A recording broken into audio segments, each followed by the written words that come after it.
The original owners of the James Dangerfield home were James Dangerfield, born 1840, and his wife, Mary Ann Newman Dangerfield, born 1842. Both were immigrants from England, however, moved with their parents to Montreal, Canada when they were very young. They were married sometime between 1862 and 1869, and they moved to Cleveland, Ohio.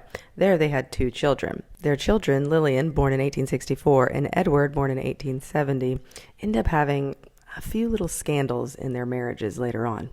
It's kind of funny because the other day my husband and I were sitting in here in the parlor, and he mentioned while we were talking about this whole subject that it's kind of strange that 100 years later we're still sitting in their house talking about their family drama.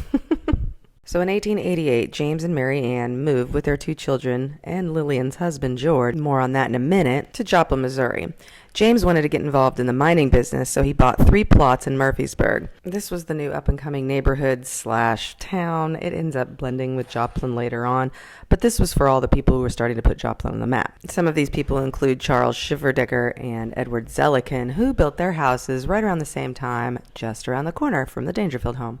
Zinc and lead mining were taking off all over and business was booming, so James and his 18-year-old son Edward started Middlesex Mining Company, and from that they branched out into real estate, creating quite a name for themselves for the next 22 years until James's death in 1909. Their firm started out in the house they built at 405 South Moffett in 1890. I like to think they did business in the parlor that I'm sitting in. This is the earliest photo I have of the house, and it was before it was turned into a duplex. However, I think its original structure was different based on the shape here in an 1896 plat map. It shows all the plots, but the house is significantly different by 1900, where it shows the second Dangerfield residence, later known as the Blanche Dangerfield home, built around 1895. I had heard that the home was turned into a duplex so that Alfred and his new wife Blanche would have a place to live. Well, they built 411 Moffett. However, they never ended up living in that home together, staying at 405 for several years, according to census records. Here we see in August of 1908, Blanche held a well-wrote about and elegant and elaborate luncheon at the Dangerfield home for 50 ladies in the commodious living rooms with a western, northern, and southern exposure, which are what the living room and dining room are today. This party extended out the front porches, which is what they called the veranda.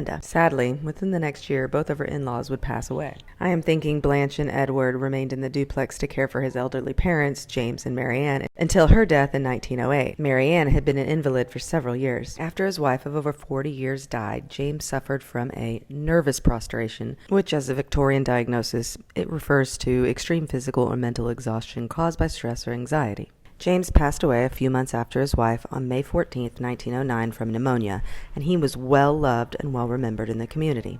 By 1910, according to census records, they had their first boarder, a teacher named Herbert something, and within the decade, Edward and Blanche would be divorced and she would now be living next door for the next 50 years.